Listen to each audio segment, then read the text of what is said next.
曹操，字孟德，一名吉利，小字阿瞒。155年生于沛国谯县的宦官家族。他的父亲曹嵩是曹腾的养子，官至太尉。曹腾历仕过4代天子，是东汉地位显赫的宦官。可以说，曹操是个名副其实的官二代，整个曹家都颇有地位。曹操和袁绍这样的大家子弟一同成长，少年时期就机警过人，对权谋了然于胸。可他放荡不羁的个性不为世人看重。当时的曹操还默默无闻，乔玄建议他拓展人脉，去结交当时的名士许绍，以提升自己的声望和影响力。曹操遵循这一建议，前去拜访许绍，向他询问我是怎样的人。许绍起初不愿回答，曹操找到机会威胁许绍，许绍不得已给曹操做出了军清平之奸贼，乱世之英雄的评价。曹操早年就展现出对武艺的钟爱，他还博览群书，尤其对兵法情有独钟。据记载，他曾抄录古代诸家兵法韬略，为后来的战略决策提供了坚实的理论基础。公元174年，曹操受州郡举荐，以孝廉为郎，守洛阳北部尉。洛阳是东汉时期的都城，正所谓天子脚下无庶民，这里必然是皇亲贵戚的聚居之地，因此在治理方面相对困难。而此时曹操正值青年时期，一心报国，满腔热血的他根本不畏权贵，刚上任就颁布了严厉的禁令，特意制造了10余根五色大棒，以此作为严惩之具，悬于衙门左右，并宣称有犯禁者接棒杀之。而那些平日里肆意妄为的皇亲国戚视若无睹，还继续沉湎于自己的特权之中。当时得到汉灵帝宠幸的宦官蹇硕，他的叔叔蹇图违禁夜行被抓，曹操毫不留情地将其依法处以棒杀。这一举动让整个洛阳都城的权贵们都为之一振，曹操也因此得罪了宦官集团。可是曹操是依法行事，又碍于其父曹嵩的关系，宦官集团并不敢直接攻击诋毁曹操，转而采取了反向手段，对他的行为加以称赞，并举荐他去担任地方官，实则是明升暗贬。曹操被调至远离洛阳的顿丘，任命为顿丘令，后因堂妹夫殷强侯宋祁遭宦官诛杀，曹操受到牵连，被免去官职，他只好回到家乡谯县，过起了闲居的生活。公元180年，曹操又被朝廷征召，任命为议郎。此前，大将军窦武指使尚书令尹勋弹劾并逮捕黄门令魏彪，为了进一步弹劾宦官罗列罪名，尹勋秘密写给窦武的奏章被常乐武官使朱宇获得，朱宇将此事通知宦官王府、曹节等众宦官，发动政变，史称9月辛亥政变。宦官们取得政变全面胜利，窦武、陈蕃等人均被灭族，未被处死的族人则被流放。曹操上书陈述了窦武等人为官正直而遭陷害，致使奸邪之徒满朝，而忠良之士却无法得到重用的情况。尽管他言辞恳切，还是没有被汉灵帝采纳。担任议郎后，曹操又多次上书进谏，虽然偶尔能够取得一些成效，但东汉朝政日益腐败，曹操深知无法匡正。公元184年，太平道首领张角聚众起义，黄巾之乱爆发，朝廷任命曹操为骑都尉，受命与黄甫松等人合军前往颍川镇压。曹操以其出色的军事才能，成功击败了黄巾军，斩首数万计。由于镇压黄巾军有功，曹操升任济南相。济南国有县10余个，各县长力多依附贵士，贪赃枉法，无所顾忌。当时正是东汉政治极度黑暗之时，甚至有了买官制度。曹操上任前，历任国相皆置却不理。曹操到职，大力整治，他罢免了贪污官员约80%，并严令禁止当时盛行的宗教迷信活动。济南震动，致使贪官污吏们四处逃窜。曹操被任命为东郡太守，曹操没有就任，称病回乡暂时隐居，过起了春夏读书、秋冬义烈的生活。当时天下纷乱，先是发生了冀州刺史王芬联合南阳史攸、沛国周京等地方豪强，谋划废除灵帝立合肥侯的事件。王芬等人曾经希望曹操加入他们，但被曹操拒绝。后来王芬事败自杀，接着又有西北金城郡的边章韩遂杀死刺史和太守，率兵10余万反叛朝廷。公元188年，汉灵帝为巩固统治，设置西园8校尉，曹操因其家世被任命为8校尉中的典军校尉。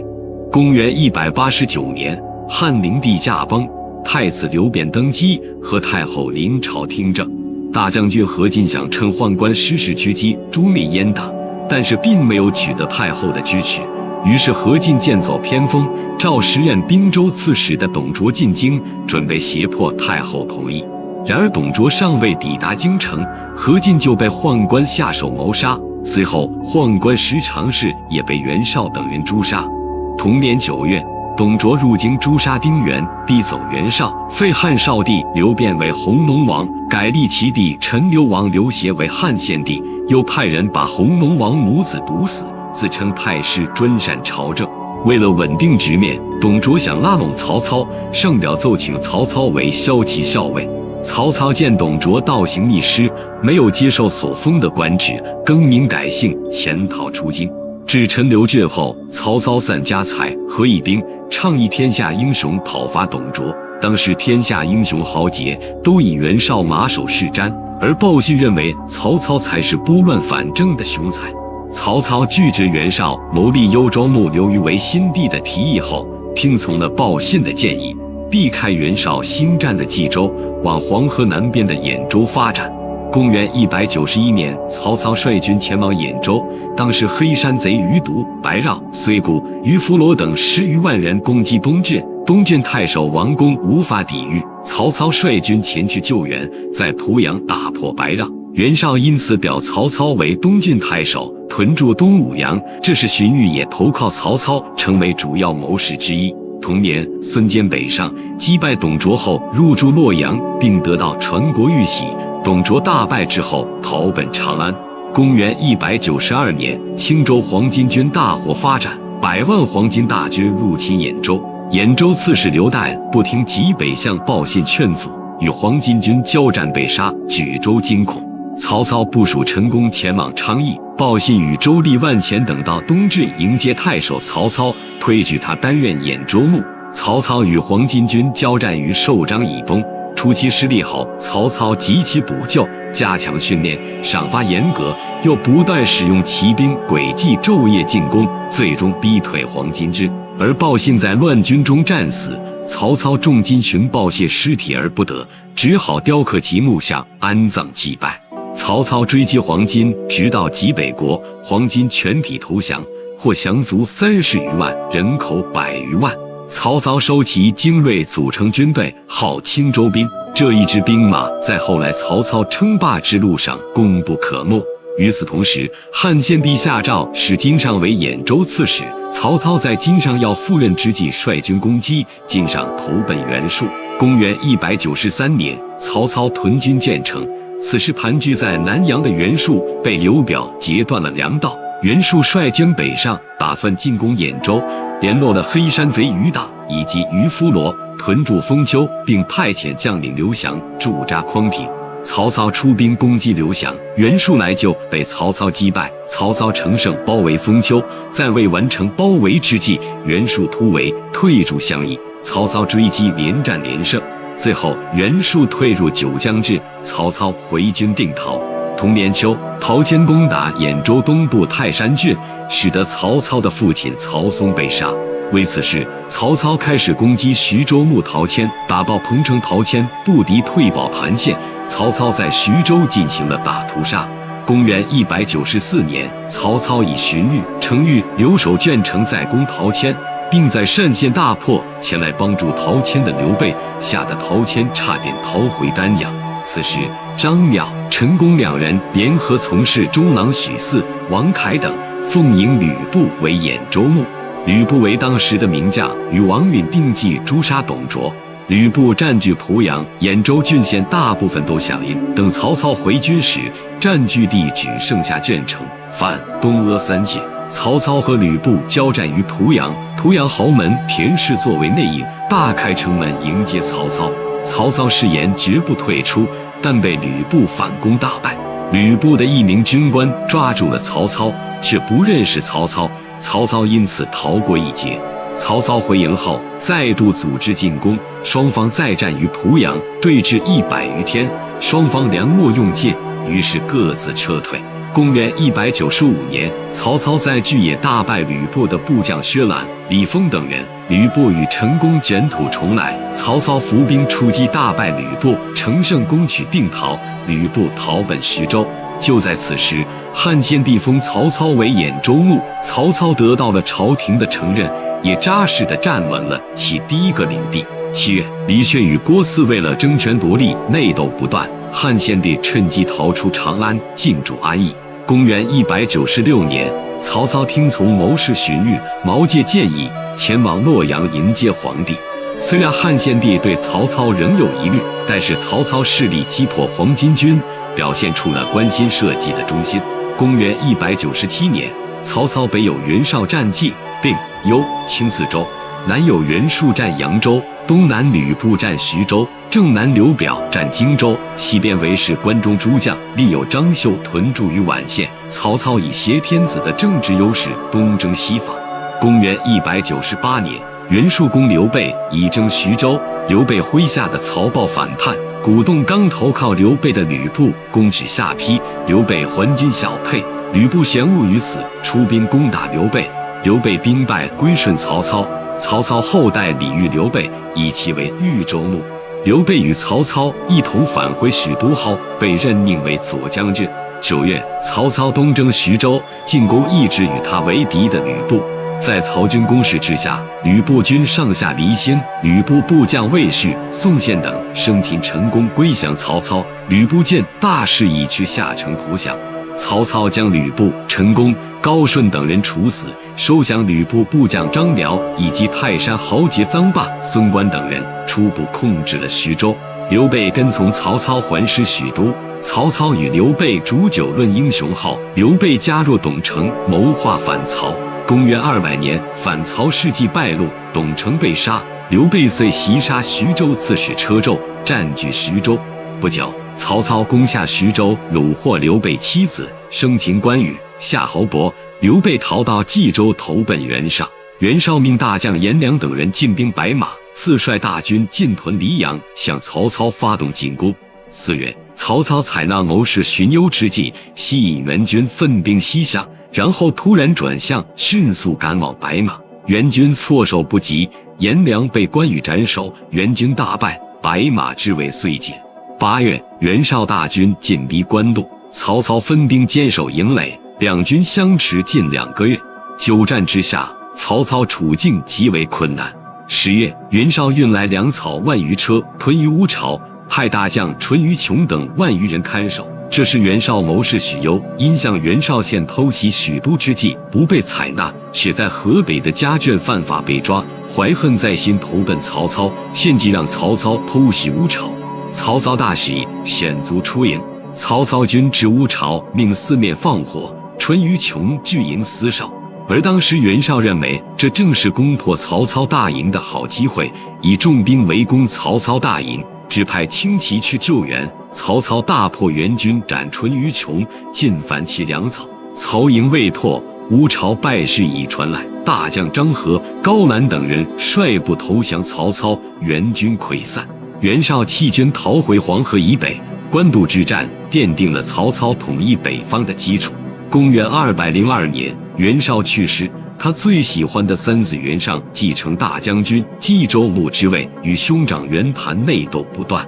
曹操趁袁氏兄弟内斗的机会，发兵攻下邺城，诛杀沈沛，自领冀州牧，把自己的据点北迁到冀州邺城。兵军队此后皆从此出，只在许昌留有个别官吏监视汉献帝。公元205年，攻下青州，诛杀袁谭与郭图。